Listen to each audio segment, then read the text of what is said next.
નદી કાંઠે એક રમણીય ગામ હતું. તેમાં એક ડોસી તેના 2 દીકરા અને 2 વહુઓ સાથે રહેતી હતી. ઘરમાં કલેશ થતાં 2 દીકરાઓ અલગ થઈ ગયા. તેઓમાંથી કોઈ માને રાખવા તૈયાર નહોતા. તેથી ડોસી પણ અલગ રહી પોતાનું ગુજરાન ચલાવતી. આમ 3 જણા જુદા જુદા ઘરમાં રહેતા હતા, પણ વાર તહેવારે ભેગા મળી આનંદ માણતા. ડોસી ધાર્મિક વૃત્તિના હતા. તે રોજ સવારે ઉઠી પુરુષોત્તમ ભગવાનનું નામ લેતા લેતા નદીએ નાહવા જતા. તેમના નાના દીકરાની વહુ પણ રોજ નદીએ સ્નાન કરવા જતી. તેઓ કાઠાગોરમાનું પૂજન કરી ઘેર આવી કામકાજમાં લાગતા. જ્યારે મોટા દીકરાની વહુ ઉઠતા જ ઘરની ઝંઝટમાં લાગી જતી. દીકરા દીકરી અને પતિને આ કરો તે હુકમ છોડ્યા કરતી. તે 2 પૈસે સુખી હતી, તેથી તેને પૈસાનું અભિમાન આવી ગયું હતું.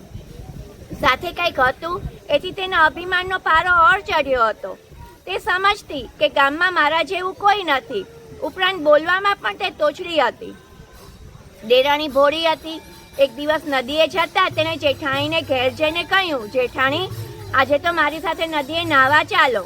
ત્યાં જઈને કાઠાગોરમાનું પૂજન કરીશું, પુરુષોત્તમ માસની કથા સાંભળીશું અને પછી ભગવાનનું સ્મરણ કરતા ઘેર આવી જઈશું. જેઠાણી કહેવા લાગી, આ તો નવરાના કામ છે.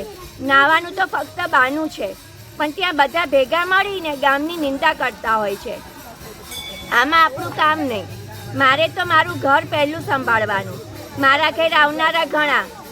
મારા પતિ દુકાનેથી આવે, છોકરાઓ નિશાળેથી આવે, પિયર ગયેલ વહુ આવે, સાસે ગયેલી દીકરી આવે, સગા સંબંધીઓ આવે, સીમમાં ગઈ ઢોર પણ આવે. આમાંથી હું આખો દિવસ નવરી પડું તો તમારી સાથે નાહવા આવું ને? તમારે વ્રત કરો. મને તો ધર્મ કર્મ કરવાનો સમય જ નથી. જેઠાણીની લાંબી ચોડી વાત સાંભળી દેરાણીને દુઃખ થયું, છતાં તે કંઈ બોલી નહીં. તે સાસુ પાસે ગઈ અને બધી વાત કરી. સાસુએ કહ્યું, જે કરે તે ભરે. ભગવાન માણસને સુખ આપે છે અને સુખ મળ્યા પછી ભગવાનને તે ભૂલી જાય છે. મોટી વહુ સમજે તો સારું, નહીંતર એના ભાગ્ય પણ ફૂટેલા જ છે. કાઠાગોરમાં રીઝે તો ધન ધાન્યનો પાર ન રહે અને ખીજે તો કોઈ નાય નહીં. આમ દિવસો વીતી રહ્યા હતા. દેરાણીના દિવસો પુરુષોત્તમ ભગવાનના ધર્મ ધ્યાનમાં જતા હતા, જ્યારે જેઠાણીના દિવસો સાંસારિક કામકાજને ઝંઝટમાં વીતતા. તેની પાસે ધર્મ કરવાનો વખત જ નથી. આ તો સગાવાલાને રીઝવવામાં પડી હતી. દેરાણી તો રોજ નદીએ નાઈ કાઠાગોરમાની વાર્તા સાંભળતી અને ધર્મ ધ્યાન રહેતી. આથી કાઠાગોરમાં દેરાણી ઉપર રીઝ્યા અને ઘણી સુખ સાયબી દીધી. બીજી બાજુ પુરુષોત્તમ ભગવાનનું અપમાન કરનારી જેઠાણી ઉપર તે કોપાયમાન થયા. કાઠાગોરમાનો કોપનો પાર ન રહ્યો. તેમણે જેઠાણીને સાપ આપ્યો. આથી પેઢીએથી પતિ ગાયબ થયો. નિશાળે ભણવા ગયેલ છોકરો ઘેર પાછો ના આવ્યો. દીકરીના સાસરિયા કોપ્યા. દીકરીને તેની મા પાસે જવા ન દીધી. પિયર ગયેલી વહુ પાછી ન આવી. કોઈ સગાવાલા ન આવ્યા. સીમમાં ગયેલ ઢોર પણ પાછા ન ફર્યા. આ મણધાર્યું બનવાથી જેઠાણી હેપતાઈ ગઈ. તેના શોખનો પાર ન રહ્યો. તેને પોતાની ભૂલ સમજાણી. તે દેરાણી પાસે પહોંચી ગઈ અને પોતાની દુઃખની વાત તેણે દેરાણીને કરી. દેરાણી તેને સાસુ પાસે લઈ ગઈ. સાસુ ઓટલે બેસી માળા ફેરવી રહ્યા હતા. ત્યાં તો જેઠાણી આવીને તેમના પગમાં પડી વાર્તાલાપ કરતા કહેવા લાગી, માં, હું તો લૂંટાઈ ગઈ. મારો પતિ ગયો, મારો પુત્ર ગયો, ઢોર ઢાખર ગયા. સવડા નાખું ત્યાં આવડા પડે છે. માટે કંઈક રસ્તો બતાવો. તમે કહેશો તેમ હું કર્યું. સાસુએ કહ્યું, મોટી વહુ, તે જાણી અજાણે પણ પુરુષોત્તમ ભગવાનનું અપમાન કર્યું છે. આથી કાઠાગોરમાં તારા ઉપર કોપાયમાન થયા છે. તેથી તારા બધા કાર્યો અવળા પડે. આથી કરીને તું પુરુષોત્તમ માસનું સ્નાન કર, ધર્મ ધ્યાન કર, કાઠાગોરમાનું પૂજન કરી એમને વિનવણી કર, ભૂલની ક્ષમા માંગ. હવે મારી એક વાત સાંભળ. ધર્મ થાય તો કરીએ, પણ ધર્મનો અનાદર કદી ન કરીએ. ત્યારે જેઠાણી રડતા રડતા બોલી, માં, હું સાવ આંધળી છું, અજ્ઞાન છું, ધર્મની વાત જાણતી નથી. અજાણતા અનાદર થયો છે. હું કોઈ દિવસ નદીએ કાઠાગોરમાને પૂજવા ગઈ નથી. મારે ત્યાં જઈને શું કરવાનું? સાસુએ કહ્યું, એક થાળમાં પૂજનની બધી સામગ્રી લેવી. તેમાં શ્રીફળ, પુષ્પ, ચોખા, સોપારી, કંકુ, અબીલ, ગુલાલ, ધૂપ, અગરબત્તી મૂકી હાથમાં પૂજનનો થાળ લઈ ખભે ચૂંદડી નાખી ઢોલીને લઈને થોડી સ્ત્રીઓ સાથે વાંચતે ગાજતે નદીએ જા. ત્યાં જઈ પુરુષોત્તમ ભગવાનનું નામ લઈ સ્નાન કરી કપડાં બદલીને પુરુષોત્તમ ભગવાનની પ્રાર્થના કરજે. પછી કાઠાગોરમાનું પૂજન કરી કાલાવાલા કરજે. હે ગૌરીમાં, હું અજ્ઞાનતાને લીધે તમારો મહિમા સમજી શકી નહીં. આથી મેં તમારા વ્રતનો અનાદર કર્યો છે. હવે મને મારી ભૂલ સમજાય છે. તમે મોટા મનવાળા છો, મારા ઉપર પ્રસન્ન થાઓ, મને સુખ સંપત્તિ આપો, મારી ઉપર આવેલા આપત્તિ દૂર કરો. જેઠાણીએ સાસુની શિખામણ માથે ચઢાવી. તે સાસુને પગે લાગી કાઠાગોરમાને પૂછવા જવાની તૈયારી કરવા લાગી. દેરાણી, જેઠાણી અને સાસુએ આડોશ પાડોશમાંથી ભાવિક સ્ત્રીઓને ભેગી કરી. બધાને સાથે લઈને વાજતે ગાજતે નદીએ પહોંચી. ત્યાં સ્નાન કરી કાઠાગોરમાનું પૂજન કર્યું. કથા વાર્તા સાંભળીને ક્ષમા માગી. કાઠાગોરમાનું પૂજન કરી જેઠાણી જ્યારે ઘેર પાછી ફરી ત્યારે તેનો હરખ માતો નહોતો, કેમ કે પતિ પેઢીએથી ઘેર આવી ગયો હતો. દીકરો નિશાળેથી આવતો દેખાયો. થોડી વાર પહેલાં જ પિયર ગયેલી વહુ આવીને ઓસરીમાં ઊભી હતી. સાસરેથી દીકરી પણ આવી પહોંચી હતી. સીમા ગયેલ ઢોર આવવા લાગ્યા. સગાવાલા પણ આવી પહોંચ્યા. આમ ચમત્કારિક રીતે આ બધું બનવાથી જેઠાણીએ કહ્યું, હે ગૌરીમાં, તમારી કૃપાથી ગુમાવેલું મને પાછું મળ્યું છે. હવે હું પુરુષોત્તમ માસનું પૂર્ણ શ્રદ્ધા સાથે વ્રત કરીશ. દરરોજ સ્નાન કરવા જઈશ. કાઠાગોરમાને પૂછીશ. વ્રતની પૂર્ણાવતી સમયે બ્રાહ્મણોને ભોજન કરાવીશ. અન્નદાન અને વસ્ત્રદાન આપીશ. નિંદા કરીશ નહીં, ખરાબ આચરણ નહીં કરું અને મારા હું પદનો ત્યાગ કરીશ. જેઠાણીએ મનમાં જે સંકલ્પ કરેલ તેનો તેણે તે દિવસથી અમલ ચાલુ કરી દીધો. સવારે વહેલા ઉઠી દેરાણીને સાસુ સાથે નદીએ સ્નાન કરવા ગઈ. કાઠાગોરમાનું પૂજન કરતી અને કથા વાર્તા સાંભળતી. કાઠાગોરમાએ ત્રણેયને સદબુદ્ધિ આપી. દેરાણી જેઠાણી પોતાના પતિઓ સાથે ડોશીના અસલ ઘરમાં રહેવા આવી ગયા. ડોશીના બંને દીકરાઓને આથી આનંદ થયો. બધાના આવવાથી ડોશીનું સૂનું ઘર પાછું આનંદ કિલ્લોલ કરતું થઈ ગયું.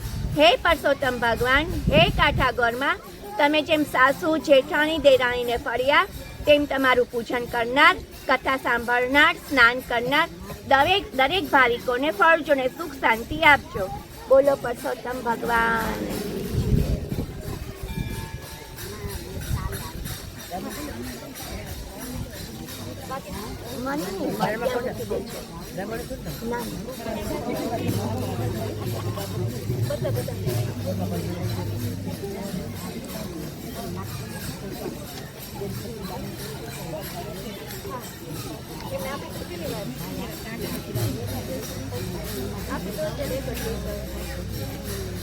અધ્યાય 14. રડધન્વાના પૂર્વજન્મની કથા. સૂત પુરાણી બોલ્યા, હે મુનિ શ્રેષ્ઠો, રાજા રડધન્વા ચિંતાતુર દશામાં હતો. તે અરસામાં ઋષિ વાલ્મીકી તેમને ત્યાં પધાર્યા. આથી રાજા ઘણો હર્ષ પામ્યો. તેણે તેમને આવકાર્યા. તેમનું પૂજન કરી પગ ધોઈને તે જળ મસ્તકે ચઢાવ્યું અને તેમના પગ ચાપવા લાગ્યો. ઋષિ વાલ્મીકીએ તેને ઉદાસીનું કારણ પૂછતા તેણે જંગલમાં બનેલી ઘટના કહી સંભળાવી. પોપટનો કહેવાનો અર્થ શું છે તે પણ પૂછ્યું. ઉપરાંત તેમણે જણાવ્યું, મારી પાસે રાજ્ય છે, દેવો જેવા 4 પુત્ર છે, સુલક્ષણા પત્ની છે, હાથી, ઘોડા, રથ આદિ અઢળક સમૃદ્ધિ છે. આ બધું મને કથાના પુણ્યના આધારે મળ્યું. તે વિશે જણાવો તો મારા ઉપર ઘણી કૃપા થશે. આ જાણવા મારું મન પણ ઘણા સમયથી બેચેન બન્યું છે. રડધન્વાની આવી વાણી સાંભળી ઋષિ વાલ્મીકી ધ્યાનમગ્ન બન્યા. થોડી વાર પછી રાજાને ઉદ્દેશીને બોલ્યા, હે રાજા, તું પૂર્વજન્મમાં દ્રવિડ દેશમાં બ્રાહ્મણ કુટુંબમાં જન્મ્યો હતો. તારું નામ સુદેવ હતું.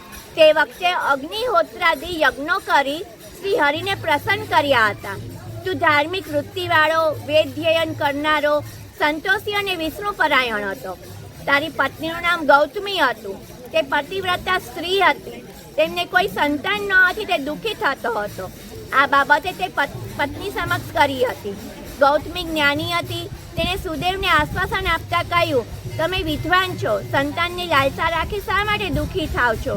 જો સદભાગ્ય પુત્ર હોય તો કુળને તારે છે, પરંતુ કુપુત્ર હોય તો જીવન વિસ્મય બનાવી દે છે, કુળને કલંક લાગે છે. માટે મારું કહેવું છે કે ચિંતા છોડી દો. તમે શ્રી હરિનું ભક્તિપૂર્વક આરાધના કરો તો તમારી ચિંતા દૂર કરશે. જેમ કંદર્પ ઋષિની શ્રદ્ધા ભક્તિથી ખુશ થઈ ભગવાને તેમને કપિલદેવ નામના પુત્રની ભેટ ધરી હતી, તેમ ભગવાન આપણી સામે પણ જોશે. ગૌતમીને આવા વચનો સાંભળી સુદેવ આનંદિત થયો. તે પોતાની પત્ની સાથે લઈ તાવર્ણી નદીના કિનારે ગયો. ત્યાં તેણે તપ આદર્યું. તે 5મા દિવસે ફક્ત સૂકા પાંદડાને જળનો આહાર કરવા લાગ્યો. આમ તપ કરનાર 4000 વર્ષ વીતી ગયા. સુદેવના તપથી પ્રસન્ન થઈ ભગવાન વિષ્ણુ ગરુડ ઉપર બેસી તેમની પાસે આવ્યા. ત્યારે સુદેવે આનંદિત થઈ હર્ષભેર ઊભા થઈ ભગવાન વિષ્ણુને પ્રણામ કર્યા. શ્રી બૃહદનારાયણ પુરાણના પરસોત્તમ મહાત્મયનો દ્રઢ ધનવાના પૂર્વજન્મની કથા નામનો 14મો અધ્યાય સંપૂર્ણ. જય પરસોત્તમ ભગવાન.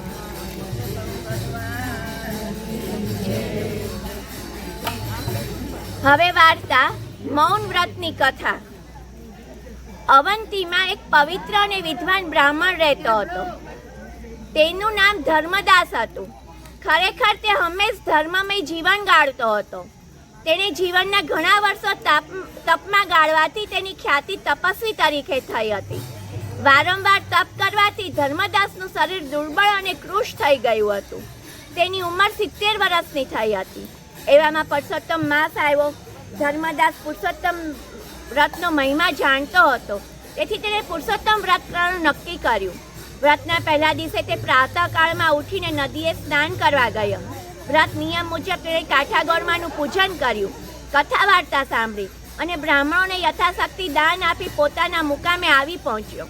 70 વર્ષની ઉંમરે આટલું ચાલતા તે થાકી ગયો હતો. ઉપરાંત તેણે ઉપવાસ કર્યો હોવાથી તેના શરીરમાં અશક્તિ આવી ગઈ હતી.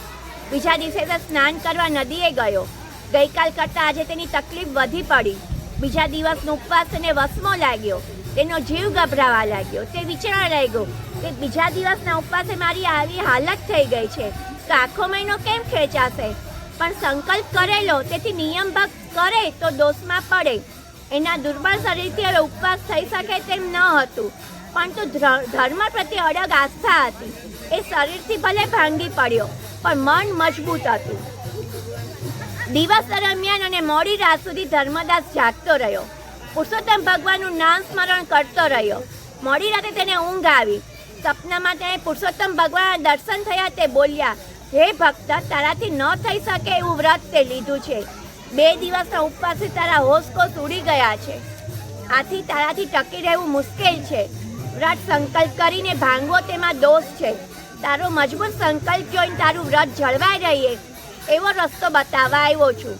આ પુરુષોત્તમ માસમાં જે મૌન પાળે તે ખાય તો પણ તેને ઉપવાસનું જ ફળ મળે છે. માટે તું મૌન વ્રત લે, આખો દિવસ મૌન વ્રત રાખ. આમ ધર્મદાસને ઉપાય બતાવીને ભગવાન અંતર ધ્યાન થયા. સપનું પૂરું થતાં ધર્મદાસ જાગી ગયો. તેને તે જ પડે મૌન વ્રત ધારણ કરી લીધું. બીજે દિવસે તેને મહાપરાએ લાકડીના ટેકા વડે નદીએ સ્નાન કરી આવ્યો. ઘેર આવ્યા પછી ભોજન લીધું. ભોજન લીધા પછી તેના શરીરમાં કંઈક શક્તિનો સંચાર થયો. તેણે આખો દિવસ મૌન વ્રત રાખી પુરુષોત્તમ ભગવાનનું નામ સ્મરણ ચાલુ રાખ્યું. શરીરમાં શક્તિનો સંચાર થતાં તેનું મનોબળ વધુ દ્રઢ થયું. આ રીતે આખા પુરુષોત્તમ માસનું વ્રત પૂરું કર્યું. તેણે વ્રતનું ઉજવણું પોતાની શક્તિ પ્રમાણે કર્યું. ધર્મદાસની શ્રદ્ધાપૂર્વકની ભક્તિથી પુરુષોત્તમ ભગવાન તેના ઉપર પ્રસન્ન થયા અને પ્રગટ થઈને કહેવા લાગ્યા, હે વિપ્ર, તારી ઈચ્છા હોય તે માગી લે, હું તારા ઉપર પ્રસન્ન થયો છું. ધર્મદાસ કહે, હે પુરુષોત્તમ ભગવાન, તમે મારા ઉપર અનહદ કૃપા કરીને દર્શન આપ્યા છે. મારે કોઈ ભૌતિક સંપત્તિ જોઈતી નથી, પણ મારા હાથે દુઃખી માણસોનું કલ્યાણ થાય એટલા માટે મને તમારી ભક્તિ સાથે શક્તિ આપો. મને એટલું બળ આપો કે હું તન મન ધનથી દરેક જીવની સેવા કરી શકું. છેલ્લે મારો વૈકુંઠમાં વાસ થાય તેમ કરો. તથાસ્તુ કઈ પુરુષોત્તમ ભગવાન અદૃશ્ય થઈ ગયા. ધર્મદાસ મૌન વ્રત પાળવાથી ભગવાનની પૂર્ણ પ્રસન્નતા પામ્યો. તેણે મૌન વ્રતનું મહત્વ સમજાયું. હવે તેણે પોતાની કથાઓમાં મૌન વ્રતના મહિમા સમજાવવા માંડ્યો. તે કહેતો, હે ભાઈઓ, દિવસમાં અમુક સમય મૌન પાળવું જોઈએ. તો ન બની શકે તો આશરે દિવસે અમુક સમયે મૌન પાળવું. તે પણ ન બની શકે તો અઠવાડિયામાં 1 દિવસ નક્કી કરી મૌન પાળો. આખો દિવસ ન બની શકે તો અમુક સમય પૂરતું મૌન પાળો. અને તે પણ ન બની શકે છેવટે જમતી વખતે અવશ્ય મૌન પાળો. આનાથી તમને અનેક પ્રકારના લાભ થશે. 12 વર્ષ સુધી જે મૌન પાળે છે તેને વચન સિદ્ધિ પ્રાપ્ત થાય છે. મૌન વ્રત રાખવાથી ભગવાન પ્રસન્ન થાય છે. દિવસે દિવસે ધર્મદાસની સમૃદ્ધિ વધતી ગઈ. 70 વર્ષની ઉંમરે પણ તેણે ધર્મના ઝરણા વહેતા મૂકી દીધા. ઠેર ઠેર સદા વ્રતો બંધાવ્યા. ગૌશાળા, ધર્મશાળાઓ બાંધી. અન્નદાન વસ્ત્રદાન કર્યા તે રાત દિવસ ધર્મ કાર્યમાં ડૂબેલા રહેતા. આ મૌન વ્રતના પ્રતાપે શ્રી પુરુષોત્તમ ભગવાનની અડગ શ્રદ્ધા ભક્તિના કારણે ધર્મદાસ મૈકુટ પામ્યો. ન બોલ્યામાં 9 ગુણ, બોલ્યે બિગડી જાય. મૌન તણો મહિમા ઘણો, પ્રભુ પ્રસન્ન થાય. બોલો પુરુષોત્તમ ભગવાન.